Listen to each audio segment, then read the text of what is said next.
American Well, takeaway? if it's too good to be true, it usually is. Always look at how much the other guy is making when he's trying to sell you something, and stay away from leverage. Nobody ever goes broke that doesn't owe money.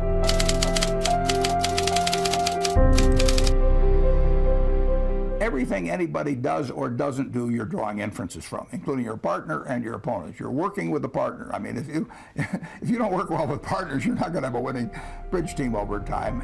And everything you've learned from the past has some utility on the next hand you play, but the next hand is, you'll never play it. You've never played it before, and you'll never play it again in your life. But on the other hand,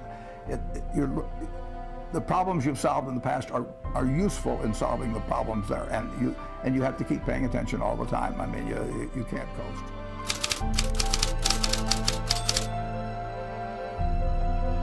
The important thing is to be able to define which ones you can come to an intelligent decision on and which ones are beyond your capacity to evaluate. You don't have to be right about thousands and thousands and thousands of companies. You only have to be right about a couple. I met Bill Gates on July 5th, 1991. We were out in Seattle, and Bill said, "You've got to have a computer." And I said, "Why?" And he said, "Well," he said, "you can do your income tax on it." I said, "I don't have any income. Berkshire doesn't pay a dividend." He said, "Well, you can keep track of your portfolio." And I said, "I only have one stock." I said, and he says, "It's going to change everything." And I said, "Well, will it change whether people chew gum?" And he said, "Well, probably not." And I said, "Well, will it change what kind of gum they chew?" And I said, "Well, then I'll stick to chewing gum and you stick to computers, you know."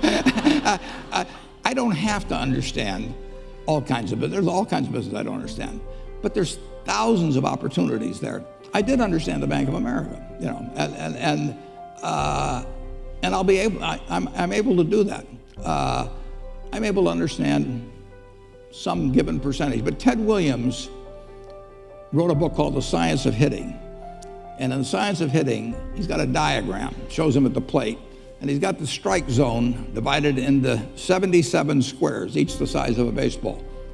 And he says, if I only swing at pitches in my sweet zone, which he shows there, and he has what his batting average would be, which is 400.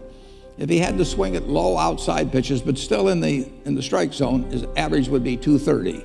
He said the most important thing in hitting is waiting for the right pitch.